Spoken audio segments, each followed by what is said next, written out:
The year was 1922. After running into tough financial times, Henry Leland made the decision to sign over ownership of the prestigious Lincoln Motor Company to Henry and Edsel Ford. The Fords, in fact, had placed the only bid, $8 million. With the vast resources of Ford Motor Company now behind the brand, the Lincoln nameplate would be taken to new heights.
America's love for the Lincoln automobile began nearly 100 years ago and is still going strong today.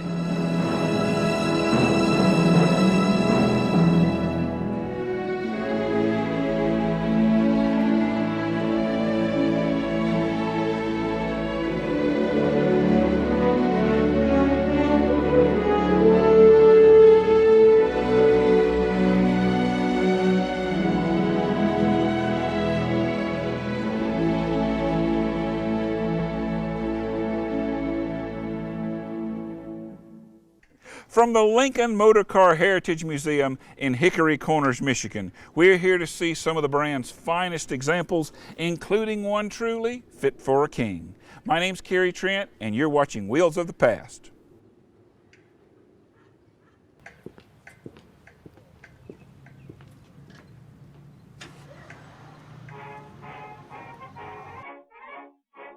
Named after the first president for whom founder Henry Leland ever voted for, the Lincoln Motor Company was established in 1917.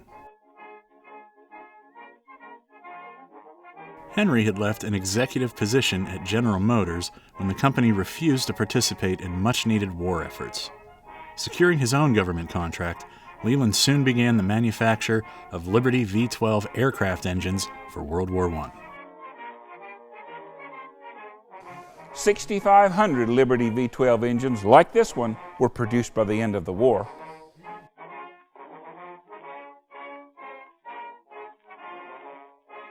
Faced with an empty plant and anxious workers following wartime, Leland was approached by a group of investors who wanted to finance a retooling of the factory to begin construction on an upscale automobile.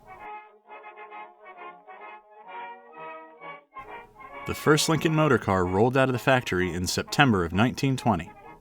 But, suffering from the pains of a tumultuous post-war economy, Leland's company fell into bankruptcy and was sold to the Ford Motor Company in February 1922. Henry Ford had made his fortune selling the most affordably priced car in American history, the Model T. But the automaker sought to create a standalone vehicle division, as GM had done with the acquisition of Cadillac.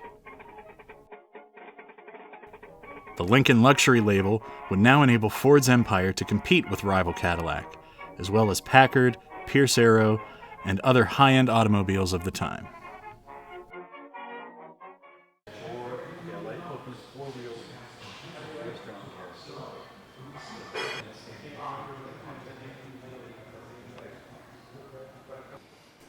This 1922 Sport Phaeton is one of only a handful of pre-Ford takeover Lincolns still in existence.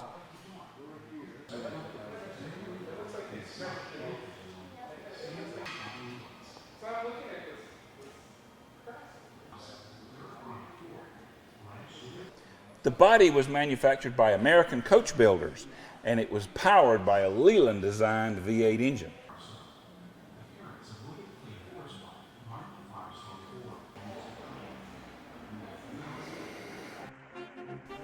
Edsel Ford was named president of the company and quickly went to work providing the necessary supervision and direction to make Lincoln a profitable takeover. By the end of 1923, that goal had been realized, and prestigious Lincolns were in showrooms nationwide, offering both factory bodies and custom-built coaches to suit the customer.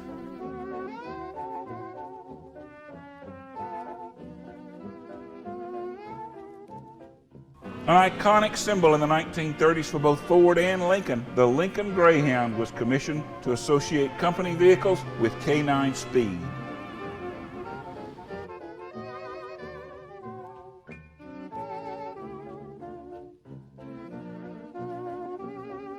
The driving force for this great speed was an all-new magnificent V12 engine released in 1932, which produced 150 horsepower, an incredible amount for the time.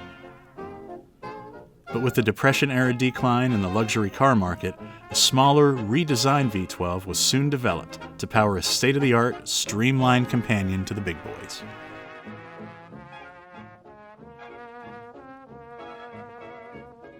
Big brother to the beautifully redesigned 37 Ford, the new mid-size Zephyr sold for 1/3 the price of full-size Lincolns. The Zephyr was designed with state-of-the-art aerodynamic styling and packed with a slightly smaller V12 from the larger cars that was essentially a Ford V8 with 4 more cylinders. In the end, the Lincoln Zephyr proved to be one of the most stylishly popular and highly successful high-end automobiles of the 1930s.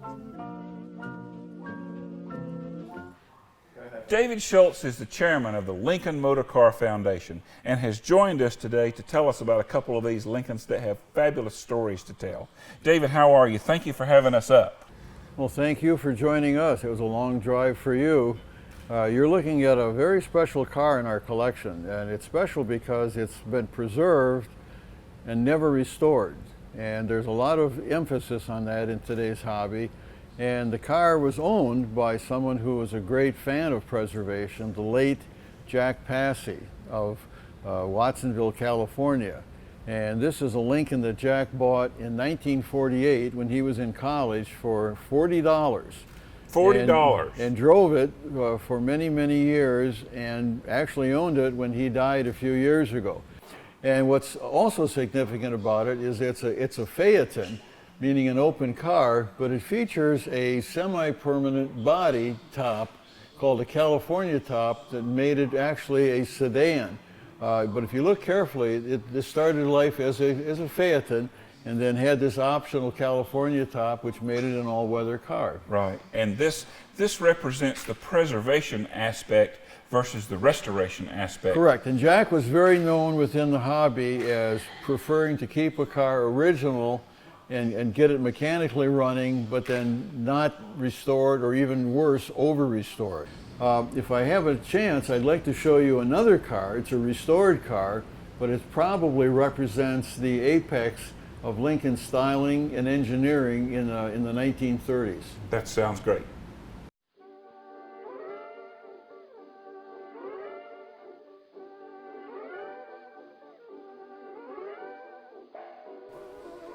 So is that a royal crest at the top of the top there?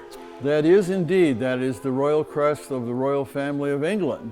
This car was built in 1939 when King George VI and his wife Queen Elizabeth came to the United States and Canada for a North American tour. Then it was used again in 1953 for a royal coronation parade, and yet again in 1957 when Queen Elizabeth II and her husband Prince Philip came to the United States for a tour. So the royal family used this 3 different times during their visits to America. That is correct, and it's in its original unrestored condition inside and out. Right, well, gosh, well, thank you, David, so much for showing us this. This is a remarkable piece of history here. It's a great piece of history.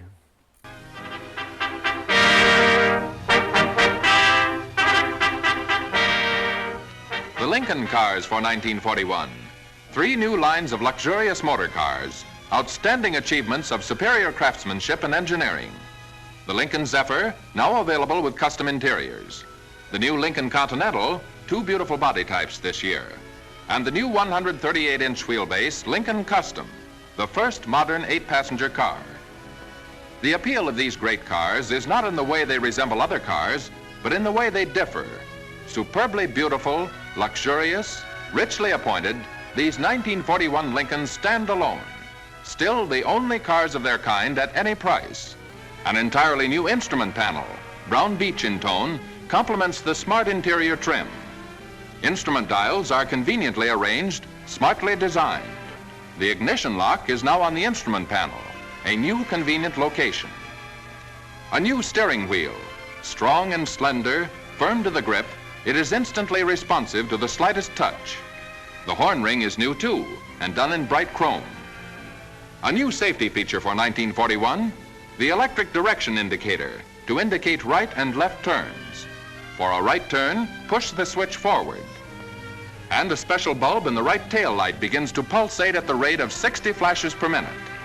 At the same time, the right front parking light begins to flash. The light goes off automatically after the turn is completed. Among some of history's most notable Lincoln automobiles, there have been several presidential editions. The famous 1955 Lincoln Futura, which eventually became the 1966 made-for-television Batmobile, and countless celebrity-owned, such as Tom Mix, Rita Hayworth, the King of Rock and Roll, and the King of Baseball. Among the great baseball stars of this world, no one man has ever captured the hearts of the nation quite like Babe Ruth.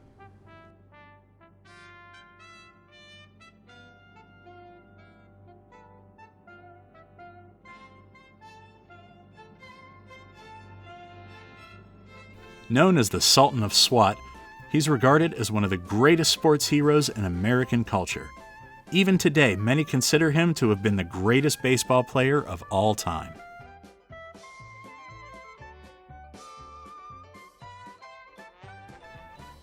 Breaking the MLB single-season home run record in 1919, the Babe was a larger-than-life figure during the Roaring '20s, not to mention the pride of the New York Yankees. His legendary power and charismatic personality led the team to 4 World Series championships, while his supersized swing accumulated a career total of 714 home runs. Retiring from the field in 1935, Ruth spent much of his time doing promotional work for the Ford Motor Company. A major sponsor of American Legion Junior Baseball, Ford dealers supplied uniforms for local teams across the nation.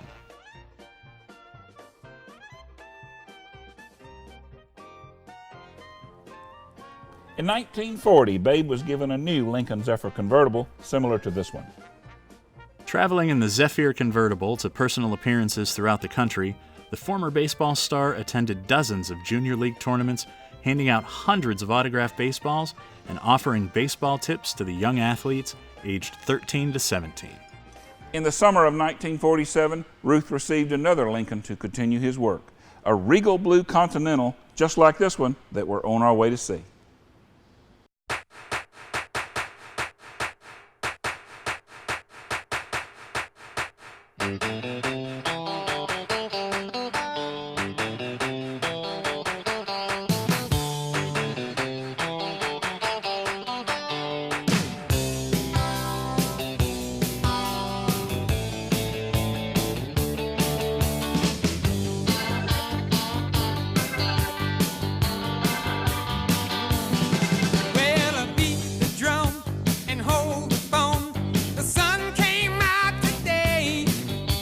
We're born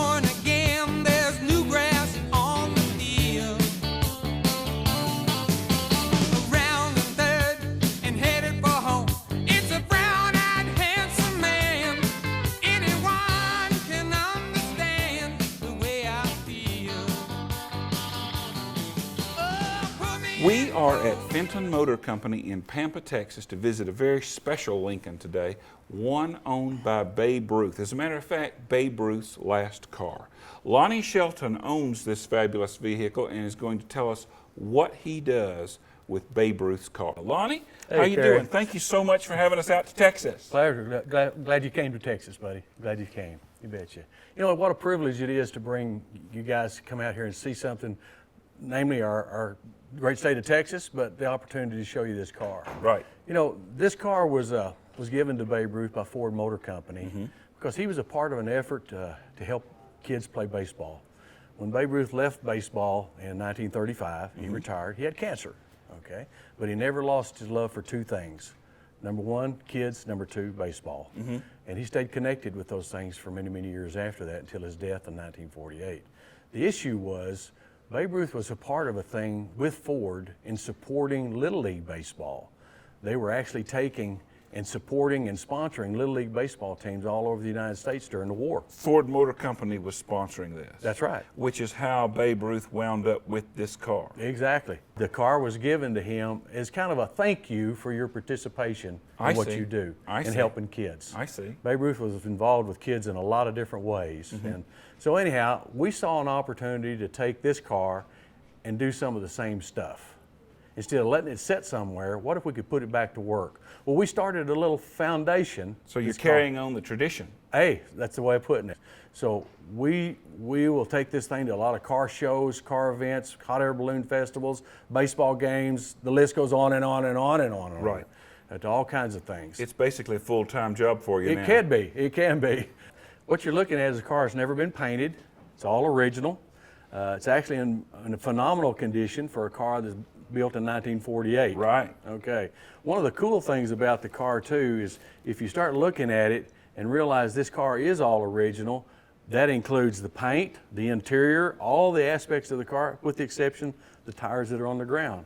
Now, there's some stuff on the inside of the car that's pretty cool.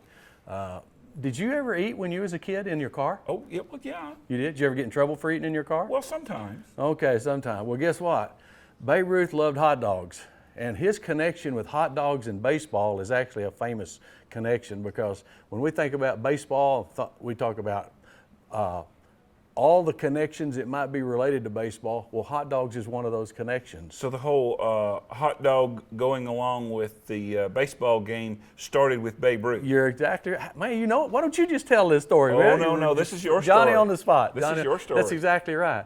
Well, Babe Ruth it's even noted that whenever he was a pitcher for the Red Sox, he would carry a cardboard box into the dugout and eat hot dogs during the game.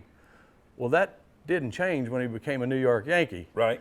But Babe Ruth, even when he owned this car, there is a stain in the front seat that was documented by his wife, not from me, but a stain where Babe Ruth laid a hot dog in the seat. And I hope that we get a chance to look at that later because it is kind of neat. Right. A stain where Babe Ruth himself laid his hot dog in the seat of the car. You got it. There's so many stories about him that would be amazed to be able to share them all. Right. I wish I could. Well, Lonnie, thank you so much for having us out here today. It is an honor to be with you and Babe Ruth. Thanks a lot. Privilege has been mine. Thanks a lot, Kerry. From Pampa, Texas, with the Sultan of SWAT, this has been an episode of Wheels of the Past.